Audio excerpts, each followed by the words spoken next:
দক্ষিণ আমেরিকার গহীনে এক কিংবদন্তির জন্ম। সোনা দিয়ে গড়া এক শহরের গুঞ্জন। নাম তার এল ডোরাডো। শতাব্দীর পর শতাব্দী ধরে মানুষকে মোহিত করেছে এই এল ডোরাডোর কাহিনী। ধনসম্পদ আর অভিযানের স্বপ্ন দেখায় আমাদের। ষোড়শ শতাব্দীতে এই কিংবদন্তির সূচনা। স্প্যানিশ বিজেতারা অ্যান্ডিস পর্বতমালায় এক ধনী উপজাতির গুঞ্জন শুনতে পায়। বলা হয় এই উপজাতির এত সোনা ছিল যে তাদের শরীর ঢাকা থাকত, আর তাদের শহর সোনায় মোড়ানো। এল ডোরাডোর আকর্ষণ ছিল অসাধারণ। এক উত্তেজনাপূর্ণ সোনার খোঁজ শুরু হয়। সারা ইউরোপ থেকে অভিযাত্রী এবং ভাগ্য অনুসন্ধানকারীরা নতুন পৃথিবীর উদ্দেশ্যে রওনা দেয়।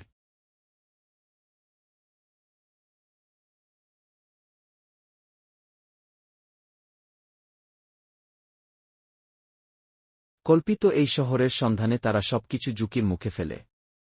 এল ডোরাডোর সন্ধানে অভিযাত্রীরা বিপজ্জনক জঙ্গল আর উত্তপ্ত মরুভূমির মধ্য দিয়ে যায়। তারা অসংখ্য বিপদ এবং কষ্টের সম্মুখীন হয়। সোনার স্বপ্নের পেছনে অনেকেই প্রাণ হারায়। মুইস্কা জনগোষ্ঠী তাদের সোনার রীতিনীতি পালন করত। তাদের এই সোনার রীতিনীতি থেকেই এল ডোরাডোর কিংবদন্তির জন্ম।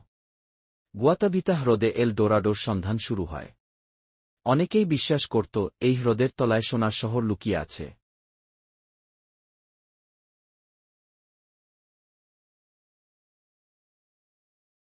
এল ডোরাডো কি সত্যি নাকি শুধুই কল্পনা? এই প্রশ্ন আজও রয়ে গেছে। এল ডোরাডোর রহস্য আজও মানুষকে আকর্ষণ করে। এটি এক অমর কিংবদন্তি। অজানার প্রতি আকর্ষণ আমাদের সবসময় তাড়িত করে। এল ডোরাডো তারই প্রতীক।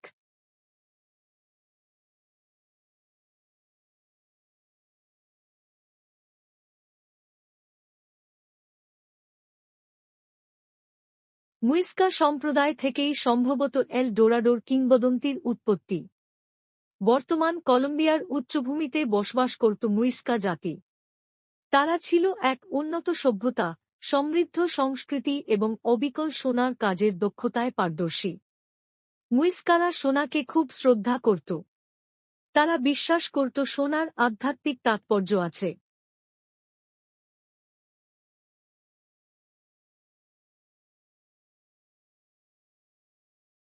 তারা আচার অনুষ্ঠান এবং সাজসজ্জার জন্য বিচিত্র সোনার জিনিসপত্র তৈরি করত। সবচেয়ে বিখ্যাত মুইস্কা আচার অনুষ্ঠানের একটি ছিল সোনায় মোড়ানো মানুষের আচার।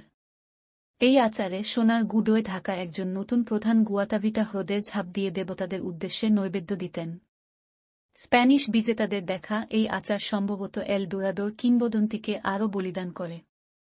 তবে মুইস্কারা ইউরোপীয়দের মতো সোনাকে ধন সম্পদের মাপকাঠি হিসেবে দেখত না।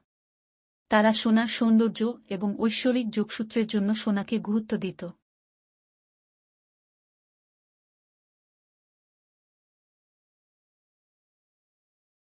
গোনজালো পিজারো ছিলেন এল ডোরাডোর সন্ধানে বের হওয়া সবচেয়ে বিখ্যাত অভিযাত্রীদের একজন। 1541-এ পিজারো ইকুয়েডরের কুইটো থেকে আমাজন রেইনফরেস্টে একটি অভিযান পরিচালনা করেন। সোনা এবং দারুচিনি সমৃদ্ধ একটি দেশের কাহিনী তাকে প্ররোচিত করেছিল। পিজারোর অভিযান অবিশ্বাস্য কষ্টের সম্মুখীন হয়। রোগ, ক্ষুধা এবং স্থানীয় উপজাতিদের আক্রমণে তার দল ধ্বংস হয়ে যায়। আরেকজন স্প্যানিশ অভিযাত্রী, ফ্রান্সিসকো ওরেলানা, পিজারোর অভিযানের অংশ ছিলেন।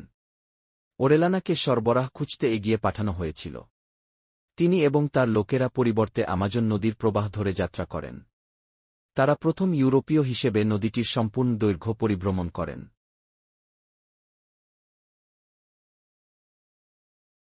পথে তারা ধন ও ঐশ্বর্যের আভাস দেখতে পান বলে জানান। এই প্রতিবন্ধী, যদিও পরে বিতর্কিত, এল ডোরাডো কিংবদন্তিকে আরও উস্কে দেয়। গুয়াতাভিটায় এল ডোরাডোর সন্ধান।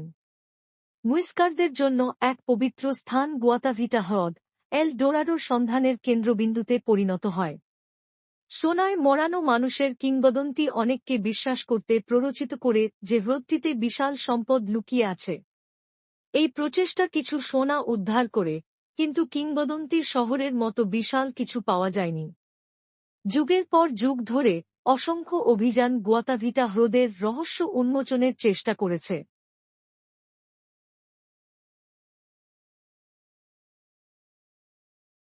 আধুনিক অনুসন্ধান কৌশল, যেমন সোনার ম্যাপিং, হ্রদের তলদেশ জরিপ করার জন্য ব্যবহার করা হয়েছে। কিছু প্রত্নতাত্ত্বিক বস্তু উদ্ধার করা হলেও ডুবে থাকা কোন শহর বা বিশাল সম্পদের কোনো প্রমাণ পাওয়া যায়নি। পঞ্চম অংশ, এল ডোরাডো, সত্য না কল্পকাহিনী। এল ডোরাডো একটি প্রকৃত শহর হিসেবে বিদ্যমান থাকার সম্ভাবনা খুব কম। ইতিহাসবিদ এবং প্রত্নতাত্ত্বিকরা সাধারণত একমত যে এল ডোরাডো একটি মিথ। এটি সম্ভবত বিভিন্ন কারণের সমন্বয়ে উদ্ভূত হয়েছে। এর মধ্যে রয়েছে মুইস্কার সোনার আচার অনুষ্ঠান, স্থানীয় মানুষের বলা অতিরঞ্জিত গল্প এবং স্প্যানিশ বিজেতাদের অতৃপ্ত লোভ। তবে এল ডোরাডোর কিংবদন্তি আমাদের মোহিত করে চলেছে। এটি মানুষের কল্পনাশক্তির ক্ষমতা এবং অজানা জগৎ আবিষ্কারের আমাদের চিরন্তন আকাঙ্ক্ষার স্মারক হিসেবে কাজ করে।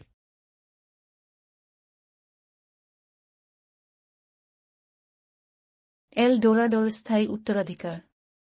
যদিও এল ডোরাডো একটি মিথ হতে পারে, আমাদের সংস্কৃতিতে এর প্রভাব অস্বীকার করা যায় না। এই কিংবদন্তি অসংখ্য শিল্পকর্ম, সাহিত্য এবং চলচ্চিত্রকে অনুপ্রাণিত করেছে। ভোল্তেয়ারের ক্যান্ডিডের মতো ক্লাসিক উপন্যাস থেকে আনচার্টেড, ড্রেক্স ফরচুনের মতো আধুনিক ভিডিও গেম পর্যন্ত এল ডোরাডোর আকর্ষণ আমাদের কল্পনাশক্তিকে বন্দী করে রেখেছে। এল ডোরাডো নামটি ধনসম্পদ, অভিযান এবং অপ্রাপ্তির অনুসন্ধানের সমানার্থক হয়ে উঠেছে। এটি আমাদের স্মরণ করিয়ে দেয় কিভাবে গল্প সময় এবং সংস্কৃতি অতিক্রম করতে পারে।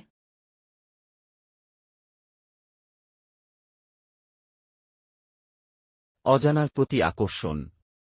এল ডোরাডোর গল্পটি মানুষের অনুসন্ধানের মন এবং অজানার প্রতি আমাদের আকর্ষণের প্রমাণ। সোনার শহরটি কখনো বিদ্যমান না থাকলেও কিংবদন্তিটি আমাদের নতুন দিগন্ত খোঁজার এবং অনাবিষ্কৃত আশ্চর্যের স্বপ্ন দেখার জন্য অনুপ্রাণিত করে চলেছে। এল ডোরাডোর প্রকৃত সম্পদ বস্তুগত ধনসম্পদে নয়, বরং মানুষের কল্পনাশক্তির স্থায়ী ক্ষমতায়। আপনার কি মনে হয়, এল ডোরাডো কি কখনো বাস্তব ছিল, নাকি এটি শুধু একটি মনোমুগ্ধকর মিথ?